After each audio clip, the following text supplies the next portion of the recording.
Hello guys, അസ്സലാമു അലൈക്കും. അപ്പോൾ ഇന്നൊരു ബീഫ് വരട്ടിയത് ഉണ്ടാക്കിയാലോ.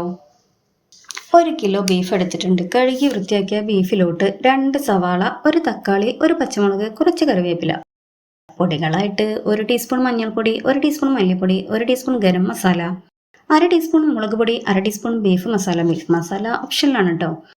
1 ടീസ്പൂൺ ഇഞ്ചി വെളുത്തുള്ളി പേസ്റ്റും 1 ടീസ്പൂൺ ഉപ്പും കുറച്ച് വെള്ളം ചേർത്ത് നന്നായി അങ്ങോട്ട് മിക്സ് ചെയ്തിട്ട് അടച്ചു വെച്ച് ഫ്ലെയിം ഓണാക്കിക്കോളിട്ടോ. ബീഫ് നന്നായി വെന്ത് കഴിഞ്ഞാൽ ഫ്ലെയിം ഓഫാക്കിയിട്ട് മാറ്റി വെക്കുക. ഒരു പാൻ അടുപ്പിൽ വെച്ചിട്ട് ചൂടായി വരുമ്പോൾ കുറച്ച് വെളിച്ചെണ്ണ ഒഴിച്ച് കൊടുത്ത് കുറച്ചധികം ചെറിയ ഉള്ളി കൊണ്ട് അരിഞ്ഞത് ഇട്ട് കൊടുക്കുക. ഒന്ന് വഴന്ന് വന്നു കഴിഞ്ഞാൽ കറിവേപ്പില ഇട്ടിട്ട് ലോ ഫ്ലെയിമിൽ വെക്കുക.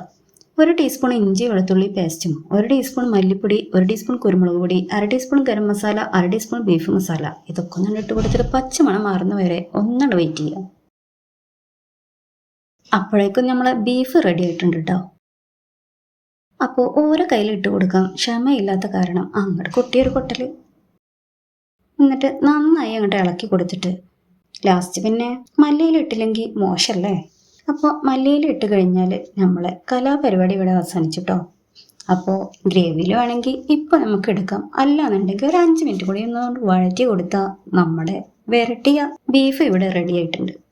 അപ്പോൾ എല്ലാവരും ട്രൈ ചെയ്തിട്ട് ഇഷ്ടപ്പെട്ടാൽ ലൈക്കും ഷെയറും സബും മറക്കരുത് കേട്ടോ. ഓക്കെ, അസ്സലാമു അലൈക്കും.